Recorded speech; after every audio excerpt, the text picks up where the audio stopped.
தேவனுக்கு ஸ்தோத்திரம். இயேசு கிறிஸ்துவோட நாமத்தினால உங்க எல்லாரையும் நான் வாழ்த்துறேன். இயேசு அப்பாவோட நாமம்தான் உன்னதமான நாமம். அவரோட நாமத்துல பாவ மன்னிப்பு இருக்கு. பரலோகத்தோட வாரிசாவும் நாம ஆவோம். அவரோட நாமத்தினால நம்ம பிரார்த்தனை பண்ணா பேய்களும் ஓடி போகும், உங்களோட நோய்களும் குணமாகும். அவரால் முடியாதது எதுவுமே இல்லை. அவ்வளோ பெரிய இயேசுவோட உன்னதமான நாமத்துல நமக்கு விடுதலை இருக்கு, வெற்றியும் இருக்கு. அவரோட நாமத்து மேல விசுவாசம் வையுங்க. அவரோட உன்னதமான ஆசீர்வாதத்தை நீங்க பெறுங்க. ஹalleluya! பிரியமான தேவனுடைய பிள்ளைகளே, உங்களுக்கு ஒரு நற்செய்தி. ஒவ்வொரு நாள் காலையும் தேவனுடைய புதிரான கிருபைகளை பெற்றுக்கொள்ளும்படியாக ஒரு சுருக்கமான வசன தியானத்தை அனுதின தியானம் என்னும் நிகழ்ச்சியாக நாங்கள் கொடுத்து கொண்டு வருகிறோம். டாக்டர் ஜெயபால் தமிழ் என்னும் யூடியூப் சேனல்ல ஒவ்வொரு நாளும் காலையில 7 மணிக்கு வருகிற இந்த நிகழ்ச்சியை, இது யூடியூப்ல இருக்கிறதுனால உங்களுக்கு நேரம் கிடைக்கும் போது தேவ பிள்ளைகள் நீங்க இந்த நிகழ்ச்சியை பார்த்து பயனடைய வேண்டும் என்று உங்களை கேட்டுக்கொள்கிறோம். நினைவில் வைத்துக் கொள்ளுங்க, ஒவ்வொரு நாள் காலை 7 மணிக்கும் அனுதின தியானம் டாக்டர் ஜெயபால் தமிழ் யூடியூப் சேனல்ல உங்களுக்காக பாருங்க, ஆசீர்வதிக்கப்படுங்க.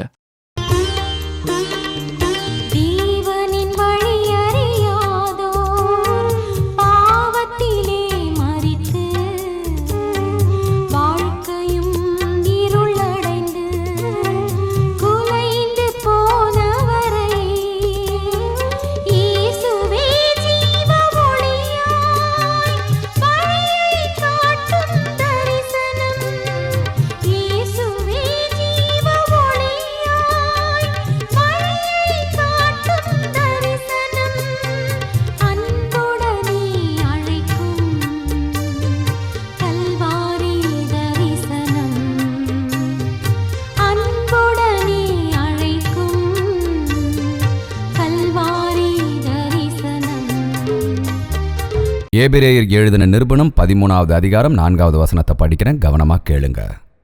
விவாகம் யாவருக்குள்ளும் கனமுள்ளதாயும். விவாகம் யாவருக்குள்ளும் கனமுள்ளதாயும். உங்களுக்கு கல்யாணம் ஆயிடுச்சா?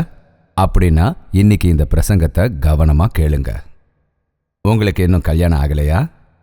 அப்படின்னா ரொம்ப முக்கியமா, ரொம்ப ஜாக்கிரதையா இந்த பிரசங்கத்தை கேளுங்க. ஏன்னா தேவன் ஆதியில மனுஷன் தனியா இருக்கிறது நல்லதில்ல அப்படின்னு நினைச்சு துணையா ஒரு பெண்ணை தேவன் உருவாக்குனாரு.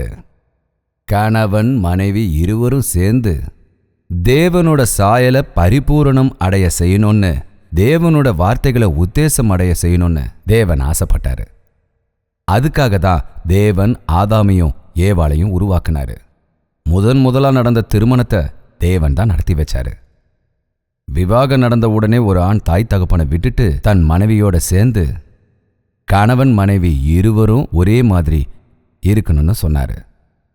விவாகன்றது 2 பேரும் ஒன்னாகிறது. இது நம்ம எல்லாருக்குமே தெரியும். 3 முடிச்சு போடுறது மூலமா, வாக்குத்தத்தம் கொடுக்கறது மூலமா விவாக காரியம் முடியறதுனால நம்ம தம்பதி ஆயிடுறோம் அப்படின்னு பல பேர் சொல்றதுனால, பகிரங்கமா நின்று வாக்குத்தத்தம் செஞ்சதுக்கு அப்புறம் கணவன் மனைவியா அறிவிக்கப்பட்டதுக்கு அப்புறமா, அந்த திருமணத்தோட பதிவை செஞ்சதுக்கு அப்புறமா, எல்லா வகையிலையும் அவங்க கணவன் மனைவிதான் உறுதி செஞ்சதுக்கு அப்புறமா அவங்களோட தாம்பத்திய வாழ்க்கையை தொடங்குறாங்க. ஆனா திருமணமான அடுத்த நாளே சண்டை போட்டுக்கிறவங்க நிறைய பேர் இருக்காங்க. 3 மாசத்திலேயே பிரிஞ்சு போறவங்களும் இருக்காங்க. 60 வருஷமா குடும்பம் நடத்தினாலும் கணவனும் மனைவியும் சரியான வகையில ஒத்துமை இல்லாம நிறைய பேர் இருக்காங்க. காரணம், விவாகத்தோட உண்மையான தன்மையை நம்ம சரியா புரிஞ்சிக்கிறது இல்ல. திருமணம்ன்றது 2 பேரும் ஒன்னாகிறது மட்டும் இல்ல, 2 பேரோட மனசும் ஒன்னாகிறது.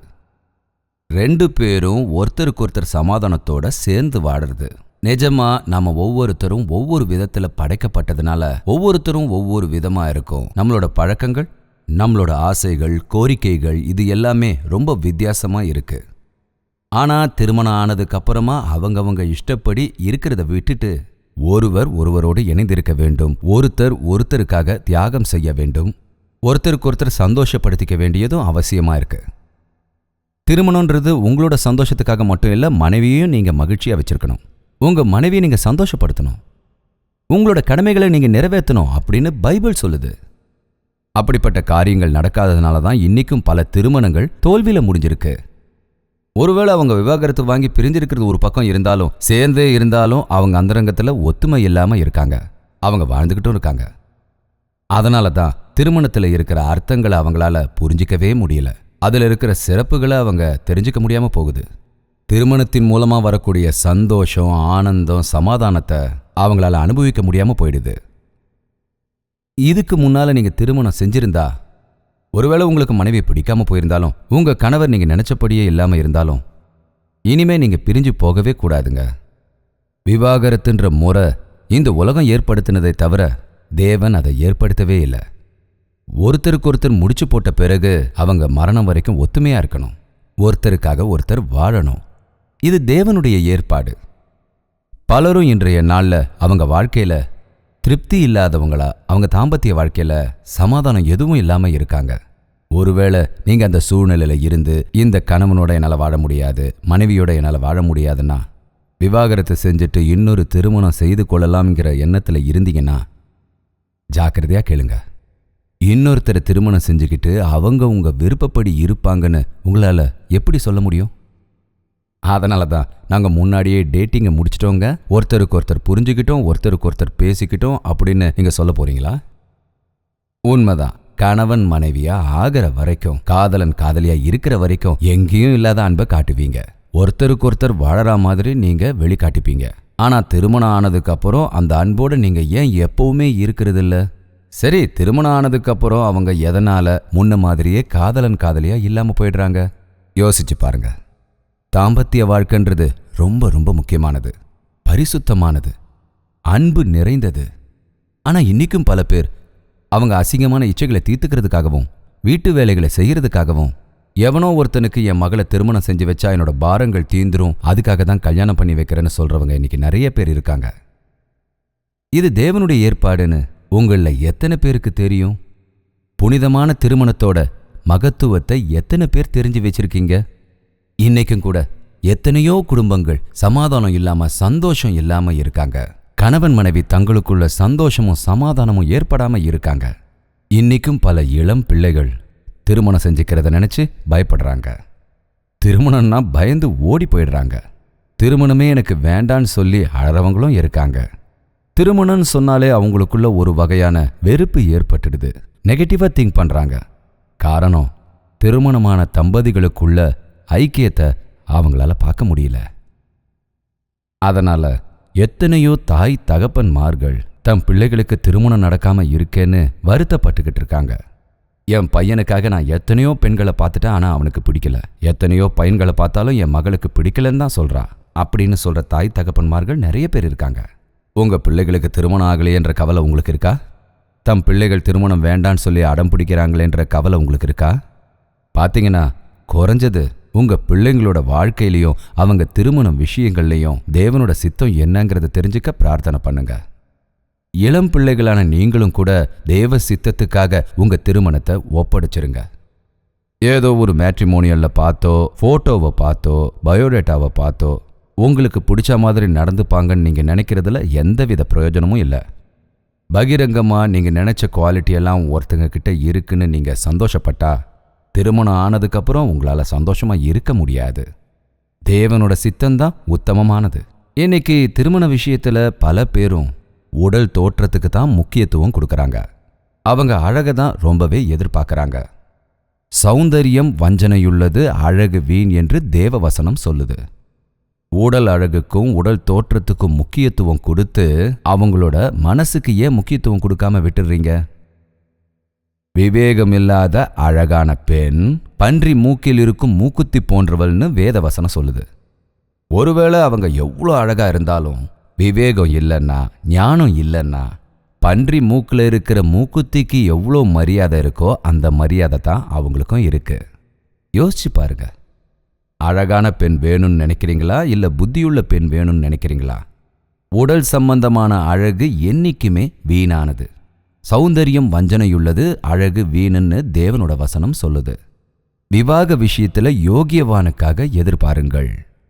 குணசாலியான ஸ்திரீயை கண்டுபிடிப்பவன் யார்? அப்படிப்பட்டவள் முத்துக்களை காட்டிலும் விலை மதிப்பில்லாதவள்னு வேதவசனம் சொல்லுது. நல்ல குணசாலியான பெண் உங்கள் மகனுக்கு மனைவியாக வேண்டும் என்று நீங்கள் ஆசைப்படுகிறீர்களா? இல்லை நல்ல வரதட்சணை கொடுக்கக்கூடிய பெண் மனைவியாகணும்னு ஆசைப்படுறீங்களா? வரதட்சணைக்கு தான் நிறைய பேர் எதிர்பார்க்குறாங்க. நல்ல குணசாலியான ஞானம் உள்ள பெண் வேணும்னு எத்தனை பேர் நினைக்கிறாங்க சொல்லுங்க? குணசாலியான பெண்ணை கண்டுபிடிக்கிறவன் யார்? அவளுடைய விலை முத்துக்களை விட உயர்வானது.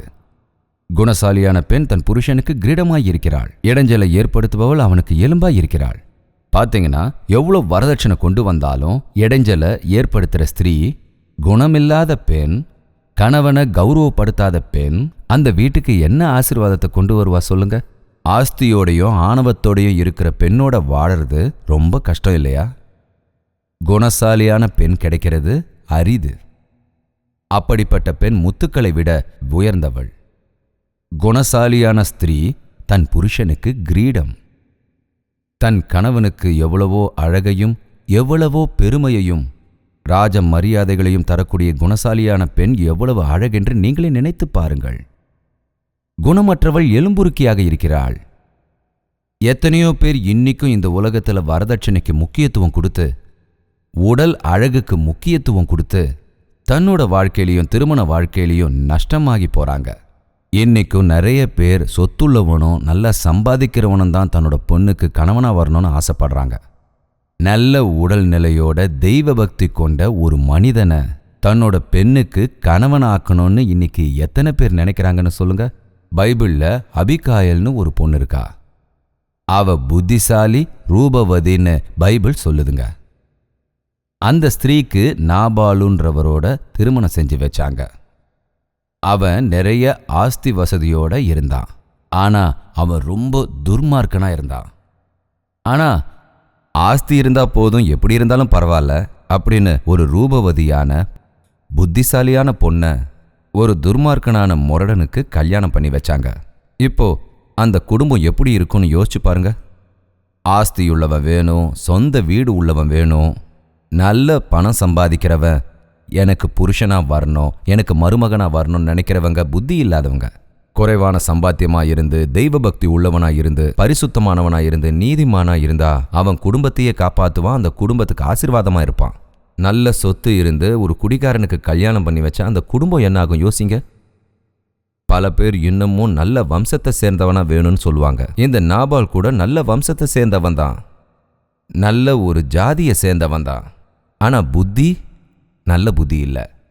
துர்மார்க்கன், முரடன், புத்தி இல்லாதவன், குடிகாரன். அப்படிப்பட்ட குடும்பம் எப்படி இருக்கும்? நீங்களே இதை யோசிச்சு பாருங்க. கல்யாணம் பண்ணி வைக்கிறது ஒன்றும் பெரிய விஷயம் இல்லைங்க.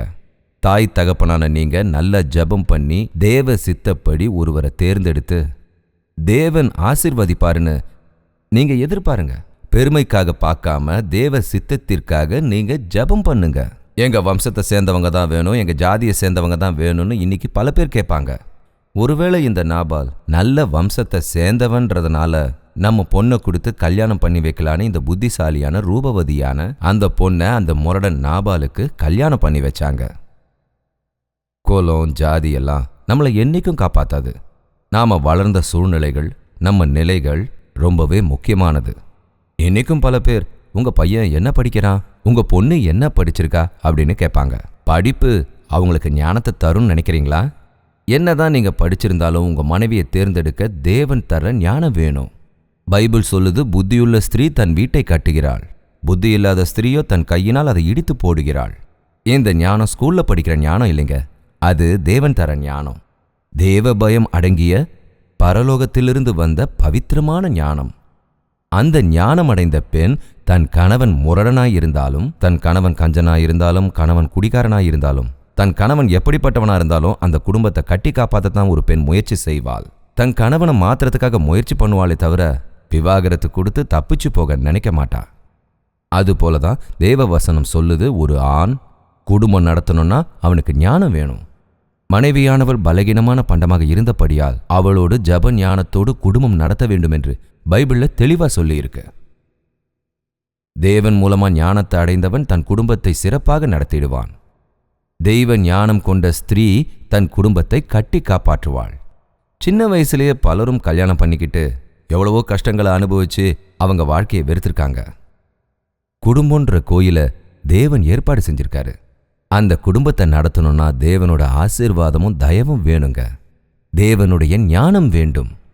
தேவ வாக்கியம் தெளிவுபடுத்துது, கணவன் மனைவி ஒற்றுமையா இருக்க வேண்டும். கணவன் தன் மனைவியை தன் சொந்த சரீரம் போல நேசிக்க வேண்டும். மனைவியும் கணவன் கிட்ட பயபக்தியோட இருக்கணும்னு பைபிள் சொல்லுது. நீ அன்பு செலுத்தினா தான் நான் அடங்குவேன், நீ அடங்குனா தான் நான் அன்பு செலுத்துவேன்னு சண்டை போட்டுக்கிட்டே இருந்தா அந்த குடும்பம் என்ன ஆகும் சொல்லுங்க? உங்க மனைவியை நீங்க பத்திரமா பார்த்துக்கிறது தான் உங்களோட பொறுப்பு. உன்னை நீ எந்த அளவுக்கு நேசிக்கிறியோ அந்த அளவுக்கு மனைவியையும் நேசிக்கணும். பெண்ணானவள் அடக்க ஒடுக்கமா இருக்கணும். அதுதான் அவங்களோட அழகு. அடக்கம்தான் அவங்களுக்கு ஒரு தனிப்பட்ட அழகை தரும். மனைவி அடக்க ஒடுக்கமா இருந்தா கணவன் அவ கிழிச்ச கொட்டை தாண்டவே மாட்டான். பெரியவங்க சொல்லியிருக்காங்க, மனைவி கணவனோட போராடி சண்டை போட்டு ஜெயிக்கணும்னு நினைக்கிறாங்க. ஆனா கணவனுக்கு அடங்கி நீங்க நடந்துக்கிற விதத்தினால அவரை நல்வழிப்படுத்த முடியும்னு தேவனோட வசனம் சொல்லுது. கணவன் மனைவி சமாதானத்தோடையும் சந்தோஷத்தோடையும் குடும்பம் நடத்தணும்னா அவங்க கிட்ட அன்பு நிறைஞ்சிருக்கணும். அது சாதாரணமா நமக்கு கிடைக்காது. அதுக்கு தான் நீங்க இயேசு கிறிஸ்து மீது விசுவாசம் வைத்து வீட்டின் அதிபதியாகவும் உங்க இருவரின் நடுவில் இயேசு கிறிஸ்துவின் பிரியம் நிலைத்திருக்கும்படியாக உங்கள் இதயத்தை பிணைத்திருக்கும்படியாக உங்க இதயத்தை தேவன்கிட்ட ஒப்படைத்திடுங்கள். தேவ சித்தத்தின்படி நடந்த திருமணம் உத்தமமானது. சோதனைகள் இருந்தாலும் சிரமங்கள் இருந்தாலும் போராட்டங்கள் இருந்தாலும் அவங்க கணவன் மனைவியா நிலைச்சிருப்பாங்க. தேவனோட கிருபைய அவங்க வெளிப்படுத்துவாங்க. உங்களுக்கு திருமணம் ஆகலன்னு வேதனையோட இருக்கீங்களா? திருமண விஷயத்துல சொந்த முயற்சி பண்ணி அதுல தோல்வி அடைஞ்சிட்டீங்களா? தேவ சித்தத்துக்காக பிரார்த்தனை பண்ணுங்க. தேவன் உங்களுக்காக படைச்ச பெண்ணை உங்களுக்கு வெளிப்படுத்துவாரு. உங்களுக்காக தேவன் நன்மையை தான் செய்வாரு. நல்ல கணவனை ஒரு பெண்ணுக்கு காட்டுவாரு. தேவனோட சித்தத்தின்படி நீங்க நடந்தா ஆசீர்வதிக்கப்பட்டவங்களா, வாழ்த்தப்பட்டவங்களா, சமாதானம் சந்தோஷத்தோட நல்வாழ்க்கையை வாழ்வீங்க. அதை விட்டுட்டு ஆஸ்திகளுக்கு முக்கியத்துவம் கொடுத்து வரதட்சணைகளுக்கு முக்கியத்துவம் கொடுத்து குலத்துக்கும் ஜாதிக்கும் முக்கியத்துவம் கொடுத்தீங்கன்னா நஷ்டமாயிடுவீங்க. தேவனோட சித்தப்படி விவாகம் நடக்கணும்னு தேவ சன்னதியில பிரார்த்தனை பண்ணுங்க. பல பேர் தேவ சித்தத்தை எப்படி பெறணும்னு கேட்டிருக்காங்க. நீங்க பிரார்த்தனை பண்ணீங்கன்னா தேவ சித்தத்தில் இருக்கும் பெண் யாருன்னு உங்களுக்கு காட்டுவாரு. அதுக்கான வழிகளை உங்களுக்கு தெரியப்படுத்துவாரு. தேவன் சித்தத்தின்படியே திருமணம் நடக்கும். இன்னைக்கும் எத்தனையோ இளம் பிள்ளைகள் தாய் தகப்பனோட அனுமதி இல்லாம, அவங்க ஆசி இல்லாம, அவங்க இஷ்டப்படியே அவங்க தன்னோட வாழ்க்கை துணையை தேடிக்கிட்டு காதல் திருமணம் சொல்லி அவங்க இஷ்டப்படியே திருமணம் செஞ்சுக்கிறாங்க. அது தேவன் ஏற்பாடு செஞ்ச திருமணம் இல்லை. தாய் தகப்பனோட ஆசீர்வாதம் உங்க திருமணத்துல கண்டிப்பா இருக்கணும். காரணம், உங்களை பெத்து வளர்த்து பெரியவனாக்கி உங்க மேல அதிக அன்பு வச்சாங்க இல்லையா? உங்களுக்கு நல்லபடியா குடும்பம் அமைஞ்சு நல்ல வாழ்க்கையை வாழணும்னு அவங்க விருப்பப்படுறாங்க இல்லையா? அவங்க ஆசீர்வாதம் இல்லாம நீங்க திருமணம் செஞ்சுக்கிட்டீங்கன்னா அது உங்களுக்கு பயன் தருமா? உங்க தாய் தகப்பனோட அனுமதியோட அவங்க ஆசீர்வாதத்தோட தேவ சித்தத்தின்படி திருமணம் செஞ்சுக்கங்க. பாக்கியவான்களா இருப்பீங்க. ஆமா, விவாகம் பல விஷயங்கள்ல கனம் உள்ளது. அது தற்காலிகமானதில்ல. ஒருத்தர் தன்னோட வாழ்க்கையில ஒரு தடவை தான் திருமணம் செஞ்சுக்கணும். மரணத்தினால தவிர வேற எதாலையும் பிரியக்கூடாது. தேவன் ஏற்பாடு பண்ணதை மனிதன் பிரிக்கக்கூடாதுன்னு வேத வசனம் சொல்லுது. மறுபடியும் விவாகரத்து பண்ணி கல்யாணம் பண்ணிக்கிறது தேவ சித்தம் இல்லை. தேவனோட சித்தம் அறிந்து அவர் சித்தத்தின்படி நடக்கும்போது உங்க தாம்பத்திய வாழ்க்கையில சந்தோஷமா இருப்பீங்க. நல்ல குழந்தைகளை பெற்று செல்வ செழிப்போட நல்லா இருப்பீங்க. உங்களுக்கும் உங்களை சுத்தி இருக்கிறவங்களுக்கும் சமுதாயத்துக்கும் ஆசீர்வாதமா இருப்பீங்க. ஆமா, விவாகம் செஞ்சவங்களுக்கு சரீர சம்பந்தமா சில இடைஞ்சல்கள் இருக்கும். அதுக்காக திருமணம் செஞ்சுக்காம இருக்கிறது ரொம்ப பெரிய தப்பு. குடும்பத்தில் இருக்கிற கஷ்ட நஷ்டங்களை பொறுத்துக்கிட்டு ஒருத்தர் புரிஞ்சுக்கிட்டு ஒருத்தருக்கு ஒருத்தர் உதவி செஞ்சுக்கிட்டு ஒருத்தர் மன்னிச்சுக்கிட்டு ஒத்துமையா நீங்க வாழும்போது அந்த தாம்பத்திய வாழ்க்கையில இருக்கிற சந்தோஷமும் சமாதானமும் இந்த உலகத்துல தேடினாலும் கிடைக்காது. அதனால திருமணமான நீங்க ஒருத்தருக்கு ஒருத்தர் உங்க இதயத்தை சரி பண்ணிக்கங்க. திருமணத்துக்காக காத்துட்டு இருக்கிற நீங்க தேவனோட சித்தத்துக்காக எதிர்பாருங்கள். விசுவாசத்தோட பிரார்த்தனை பண்ணுங்க. தேவ சித்தத்தின்படி உங்க திருமணம் நடக்கும். நீங்க பலனடைஞ்சு வளர்ச்சி அடைவீங்க. பிரார்த்தனை பண்ணலாமா? தயாரா இருக்கீங்களா? பரிசுத்தமும் பிரியமும் நிறைந்த தகப்பனே, திருமணம் அனைத்து விஷயங்களையும் கனமாக்கும் நீங்க சொன்னதனால எங்க வாழ்க்கையில திருமணத்தை பற்றிய பெருமையை நாங்கள் அறிந்து கொண்டோம். திருமணமான தம்பதிகள் இன்று உங்கள் சன்னதியில் முழங்காலிட்டு பிரார்த்தனை செய்கிறார்கள். வெறுப்போடும் சண்டையிட்டும் வம்போடும் வெறுப்போடும் இருக்கிற அவங்க தாம்பத்திய வாழ்க்கையில் கிடைக்க வேண்டிய சந்தோஷமும் சமாதானமும் கிடைக்கும்படியாக உமது பரிசுத்த ஆவியை அவர்கள் மீது இறக்கும். ஒருவருக்கொருவர் குற்றம் சொல்கிறவர்களாக இருந்தாலும், அவர்கள் போட்டி போடுபவர்களாக இருந்தாலும், ஒருவருக்கு இன்னொருவர் விரோதமாய் நடந்து கொண்டாலும் அவர்களை நீங்கள் ஒரே சரீரமாக ஆக்கும்படி நாங்கள் உம்மிடம் மனமுருகி பிரார்த்திக்கிறோம். தேவனே, ஒருவருக்கொருவர் புரிந்து கொண்டு ஒருவரை ஒருவர் மன்னித்துக் கொண்டு ஒருவருக்காக ஒருவர் வாழும்படியாக உமது பரிசுத்தமான ஆத்ம சக்தியை தம்பதிகளுக்கு தந்தருளும் தகப்பனே. என் பிள்ளைக்கு இன்னும் திருமணம் நடக்கவில்லையே என்று மனம் நொந்து கொண்டிருக்கும் பெற்றோர்களுக்கு வரதட்சணைக்காகவும் வசதிக்காகவும் ஜாதி பெருமைகளுக்கு முக்கியத்துவம் கொடுத்து இந்த திருமண விஷயத்தில் முன்னேறி போக முடியவில்லை என்பதை அவர்கள் அறிந்து கொள்ளும்படியாக உமது சித்தத்தை அவர்கள் கண்டறிந்து அவர்களின் திருமணத்தில் உமது ஆசீர்வாதத்தை கண்டறியும்படியாக உதவி செய்யுங்கள். எனக்கு திருமணமாகவில்லை, எனக்கு வயது ஏறிக்கொண்டிருக்கிறது என்று வருத்தப்பட்டு கொண்டிருக்கும் ஒவ்வொருவரையும் நீர் கண்ணோக்கி பார்க்க வேண்டும் தகப்பனே. அவர்களின் வாழ்க்கையை உம்மிடத்தில் நாங்கள் ஒப்படைக்கிறோம். அவர்கள் வாழ்க்கையில் சீக்கிரம் திருமணம் நடக்க வேண்டும் என்று தாங்கள் ஆசீர்வாதம் செய்ய வேண்டும். இன்னைக்கும் பல பேர் தாம்பத்திய வாழ்க்கையில் வெறுத்து போய் இன்னொரு திருமணத்திற்காக முயற்சி செய்து கொண்டிருக்கும் போது அப்படிப்பட்டவர்கள் இந்த சமயத்துல தீர்மானம் எடுத்துக்கொண்டு அவங்க வாழ்க்கையை சரி செஞ்சுக்கிட்டு அவங்க தாம்பத்திய வாழ்க்கையில தேவனோட ஆசீர்வாதத்தை காணும்படியாக அவங்களுக்கு உதவி செய்யுங்கள். முழங்காலிட்டு பிரார்த்தனை செய்ய உதவி செய்யுங்கள். இந்த இறுதி நாள்ல விவாகம் கனமற்றதாய் போய்கொண்டிருக்கிறது ஆண்டவரே. பரிசுத்தமான விவாகம் நடக்கிறதுக்கும் பலனடைந்து அபிவிருத்தி அடைந்த குடும்பங்களாக அவங்க இருக்கிறதுக்கு எல்லாரும் இருக்க பரிசுத்தமான ஆத்ம காரியத்தை நடத்தி வையுங்கள். இந்த நிகழ்ச்சியை பார்த்து கொண்டிருக்கும் கணவன் மனைவி இருவரையும் உமது அன்பால் இணைத்து வையுங்கள். உமது ஆசீர்வாதத்தாலே நிரப்புங்கள். இந்த நிகழ்ச்சியில ஒன்று சேர்ந்து பிரார்த்தனை செய்கின்ற உமது குமாரன் குமாரத்திகளை நீர் கண்ணோக்கி பார்த்து உமது சித்தத்தை எதிர்பார்க்கும்படியாக, உமது சபையில் எல்லாம் நன்மையாக நடக்கும் என்று நம்பும்படியாக, அவர்களுடைய விவாகத்தில் உமது சித்தத்தையும் ஆசீர்வாதத்தையும் எதிர்பார்க்கும்படியாக, அற்புதங்களை செய்த தேவன், ஆச்சரியங்களை செய்த தேவன் எமது வாழ்க்கையில் நிரூபிக்கும்படியாக இந்த நிகழ்ச்சியை பார்த்து கொண்டிருக்கிற ஒவ்வொருவரின் மனவேதனையை தீர்த்து உமது நாமத்தை மகிமைப்படுத்தும்படி இயேசுவின் நாமத்தினால் கேட்கிறோம் தகப்பனே. ஆமென். முதலும் முடிவும் நீரே எனக்கு பரிசுத்தரே. என் இதயம் நிறைவினாலே துதி பாடிடுவேன். நான் பரவசமாயாகிடுவேன் உம்மை நோக்கினால். இதய கோவினிலே அமர்ந்திருக்கும் தேவன் நீர்தானே. நீர்தான் என் கானமே, நீர்தான் என் தியானமே, நீர்தான் என் சர்வமே, நீர்தான் என் ஜீவமே. நான் பரவசமாயாகிடுவேன் உம்மை நோக்கினால். இதய கோவிலிலே அமர்ந்திருக்கும் தேவன் நீர்தானே.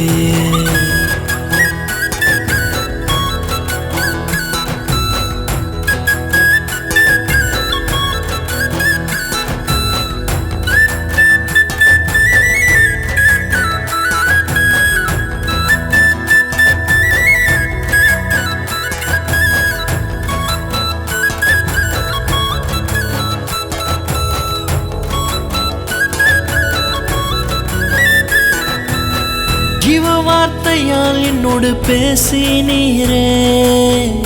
ஆவியின் கனிகளினால் அலங்கரித்தீரே. ஜீவ வார்த்தையால் என்னோடு பேசினீரே.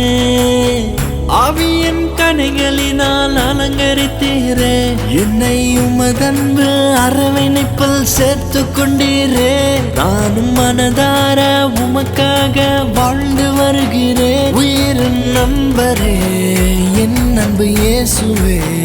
உயிரின் நண்பரே, என் அன்பு இயேசுவே. ஓ பரவசமாயாகிடுவேன் உம்மை நோக்கினால். இதய கோவிலிலே அமர்ந்திருக்கும் தேவன் நீர்தானே.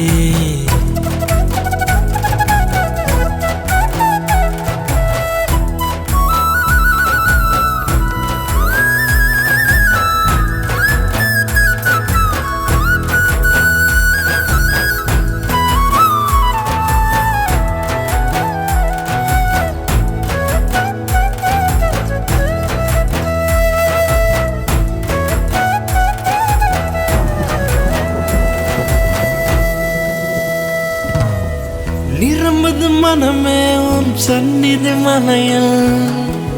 இறங்குது தினமே உன் ஆவியின் கிருபை.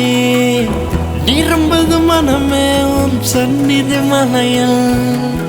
இறங்குது தினமே உன் ஆவியின் கிருபை.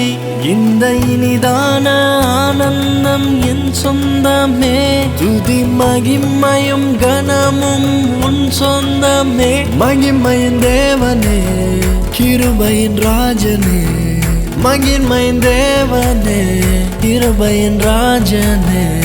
நான் பரவசமாகிடுவேன் உம்மை நோக்கினால். இதே கோவிலிலே அமர்ந்திருக்கும் தேவன் நீர்தானே. நீர்தான் என் கானமே, நீர்தான் என் தியானமே. நீர்தான் என் சர்வமே, நீர்தான் என் ஜீவமே. நான் பரவசமாகிடுவேன் உம்மை நோக்கினால். இதய கோவிலிலே அமர்ந்திருக்கும் தேவன் நீர்தானே. பிரிஞ்சு போகலான்னு நினைக்கிறீங்களா? விவாகரத்து வாங்கலான்னு நினைக்கிறீங்களா? வேண்டாங்க, வேண்டவே வேண்டாம். தேவன் உங்களை ஒன்று சேர்க்கணும்னு, உங்களுக்கு நடுவில் இருக்கிற பிரச்சனையை தீர்த்து வைக்கணும்னு, உங்கள் 2 பேருக்குள்ளே இருக்கிற பிரச்சனையை தீர்ந்து தேவ ஆசீர்வாதம் உங்களுக்குள்ளே வரணும்னு தேவன் ஆசைப்படுறாரு. ஒருவருக்கு ஒருவர் விட்டு கொடுத்து ஒருத்தருக்கு ஒருத்தர் சமாதானமாக போங்க. விட்டு கொடுத்து போனீங்கன்னா எப்பவும் சண்டை வராது. நான் தான் பெரியவன்னு சொன்னீங்கன்னா எப்பவும் சண்டை தீரவே தீராது. எனக்கு எதுவும் தெரியாது, உங்களுக்கு தான் தெரியும்னு சொன்னீங்கன்னா எந்த பிரச்சனையும் வராது. பாராட்டி சொல்லுங்க. யாருக்கு தெரிஞ்சாலும் உங்கள் 2 பேருக்கும் நன்மை. எதுவாக இருந்தாலும் 2 பேரும் தான் அனுபவிக்க போறீங்க. அதனால நீங்கள் 2 பேரும் ஒருத்தர்ன்ற உண்மையை தெரிஞ்சுக்கிட்டு ஒருத்தருக்கு ஒருத்தர் சமாதானம் அடைஞ்சு இன்றே தேவனிடத்தில் உங்கள் வாழ்க்கையை ரீஎன்ட்ரி பண்ணிக்கிட்டு மறுபடியும் அவர்கிட்ட ஒப்படைச்சிருங்க. ஒவ்வொரு தடவையும் விவாக வாக்குத்தத்தங்களை ஞாபகப்படுத்திக்கிங்க. தேவனோட சன்னதியில் பிரார்த்தனை பண்ணுங்க. ஆனந்தமாக உங்கள் வாழ்க்கையை நடத்துங்க. எனக்கு இன்னும் திருமணம் ஆகலை, என் அப்பா அம்மா என்னை கண்டுக்கலை, எத்தனையோ பேர் என்னை பொண்ணு பார்த்துட்டு போகிறாங்க அப்படின்னு கவலைப்படுறீங்களா? வேண்டாம். தேவன் தன் சித்தப்படி உங்கள் திருமணத்தை நடத்தி வைப்பார். விசுவாசத்தை இழக்காதீங்க, மனத்தளர்ச்சி அடையாதீங்க. கல்யாணம் ஆகாதவங்க கல்யாணம் ஆகிறதுக்கு ஆசைப்படலாம், ஆனால் விவாகரத்து பண்ணுறதுக்கு எப்பவும் ஆசைப்படக்கூடாது. ஆனால் இன்றைக்கும் பல பேர் கல்யாணம் ஆனதும் எப்போ பிரிஞ்சு போகலான்னு தான் பார்க்குறாங்க. கல்யாணம் ஆகாதவங்க எப்போ கல்யாணம் நடக்கும்னு கவலைப்படுறாங்க. பயப்படாதீங்க. தேவன் இந்த கனமான காரியத்தை உங்கள் வாழ்க்கையில் நடத்துவார். திருமணமானது அனைத்திலும் கனமானது. அந்த விஷயத்தில் தேவன் எப்பவும் கைவிட மாட்டார். சரியான நேரத்தில் சரியான துணையோட உங்களுக்கு திருமணத்தை நடத்தி வச்சு ஆசீர்வதிக்கப்பட்ட குடும்பமா உங்களை வாழ வைப்பாரு. அதான் தேவனோட ஆசை. ஒருவேளை உங்க தாம்பத்திய வாழ்க்கையில் இருக்கிற பிரச்சனைகளுக்கு தீர்வு வேணும்னா, உங்க திருமண விஷயத்துல தேவனோட ஆசீர்வாதத்துக்காக நீங்க எதிர்பார்த்தீங்கன்னா எங்களுக்கு தெரியப்படுத்துங்க. உங்களுக்காக பிரார்த்தனை பண்றதுக்கு நாங்க தயாரா இருக்கோம். ஃபோன் பண்ணி எங்களுக்கு பேர் விவரங்களை தெரியப்படுத்துங்க. அது கான்ஃபிடென்ஷியலா பாதுகாக்கப்படும். அந்த விவரங்களை யாருக்கும் நாங்க தெரியப்படுத்த மாட்டோம். உங்களுக்காக தேவனிடத்தில் பிரார்த்தனை செய்வோம்.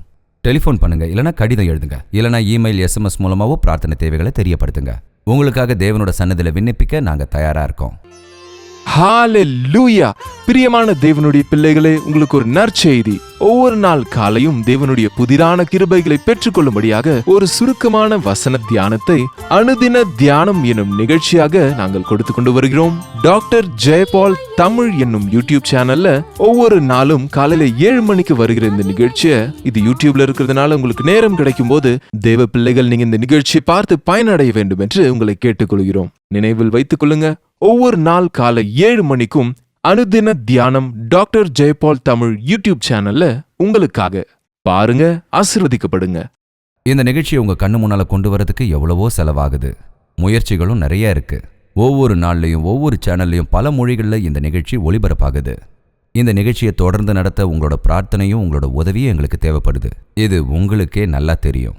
தேவன் உங்களுக்கு ஆணையிட்டு இருந்தா உங்க நன்கொடைகளை கொடுத்து நீங்க இந்த நிகழ்ச்சியில பங்கெடுத்துக்கங்க. தேவன் தர ஆசீர்வாதத்தை பெறுங்க. இது விஷயமா இன்னும் விவரங்கள் வேணும்னா 08939393939க்கு கால் பண்ணி விவரங்களை தெரிஞ்சுக்கங்க. நன்கொடைகளை ஆன்லைன் மூலமாவோ டிடி மூலமாவோ நீங்க எங்களுக்கு அனுப்பலாம். நீங்க அனுப்புற ஒவ்வொரு காணிக்கையையும் நாங்க நம்பிக்கையான விதத்துல பயன்படுத்துறோம். அதுக்கான பலனை நீங்க நிறைய பெறணும்னு நாங்க தேவனோட சந்நிதியில பிரார்த்திக்கிறோம். தேவ சித்தத்தின்படி மறுபடியும் சந்திக்கலாம். அது வரைக்கும் தேவனோட மகாகிருபை உங்களுக்கு துணையா இருக்கட்டும். உங்கள் தேவைகள் எல்லாவற்றையும் நீங்கள் எழுத வேண்டிய முகவரி ஜெயபால் ஃபவுண்டேஷன்ஸ், இலக்கம் 29, new colony road, Velachery, Chennai 6,42,00,000.